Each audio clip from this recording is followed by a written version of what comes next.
Car crashes, hey, they happen. We all know that. And some of us know that there's insurance coverage you can buy that will take care of all of your expenses, or at least the majority of those expenses, if the guy on the other side responsible for the accident does not have either any insurance coverage or have enough insurance coverage to pay for all the kinds of hassles that you've had. The way it's supposed to work is, if there isn't enough insurance coverage on the other side, you turn a claim over to your insurance company and they will then pay the difference. Well, that's the way it's supposed to work. Does it always work that way? Well, that takes us to this week's case. It involves a fellow. They're in Utah. He's a motorcyclist. Because he was a motorcyclist, he had purchased very good insurance coverage, recognizing that's somewhat of a hazardous thing to be involved in. Well, he was involved in a real bad accident. It was another guy's fault. The guy who hit him had $100,000 in coverage. Now, the fellow that was riding the motorcycle had $200,000 in what's referred to as Under Insured Motorist coverage, UIM coverage. And the way UIM coverage is supposed to work is that if the person on the other side does not have enough insurance coverage to pay for all the hassles you have, you turn it over to your insurance company and they take care of the difference between what's paid by the insurance company for the guy that was at fault and how much you were truly owed as a result of that car crash or automobile accident. Okay, well, case went forward. Fella, unfortunately, on the motorcycle was really badly injured. Brought claim.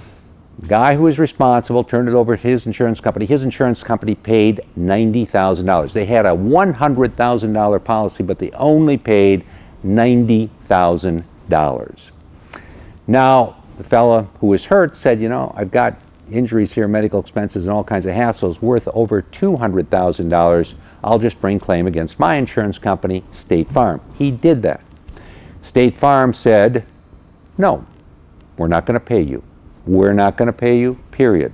We're not going to pay you because the guy on the other side had $100,000 worth of coverage. He only paid $90,000. There was $10,000 he could have paid you that he didn't.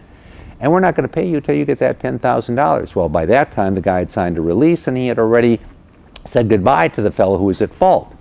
So the case goes forward, it goes to court, it makes its way all the way up to the Utah Supreme Court. And at the Utah Supreme Court, the court looked at it and said, okay, here's the deal. State Farm wrote a policy that said before you can collect from them as your own insurance company, the person who is at fault, who has insurance coverage, their insurance must pay 100 cents of all of the coverage that they have. Here, there was $100,000 in insurance coverage. They only paid $90,000. There must be an exhaustion of the third-party coverage. The guy who's at fault is generally referred to as the third party. The two parties are the guy who was hurt and his insurance company is the second party. Well, anyway, long story short, is the court looked at it and said, you got to collect everything under that insurance policy for the guy who is at fault. That's called exhaustion of the underlying limits, and in this instance, that didn't happen. That didn't happen. You, Mr. Motorcyclist, only collected $90,000, therefore you get nothing from your own insurance company, State Farm. And that was the end of the case. Okay, what do you learn from this? What do you learn from this?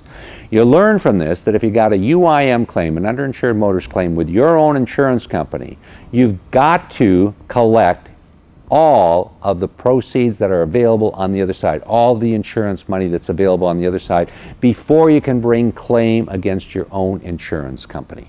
Once you collect everything that the responsible party had in terms of insurance, then you can collect under your own insurance policy. And that basically is how it works. In this instance, the fellow didn't do it. In this instance, he signed a release. He couldn't go back, get the other $10,000, and basically, he never got the benefit of the insurance he paid for with State Farm. But he just didn't know the law, like you now do know the law.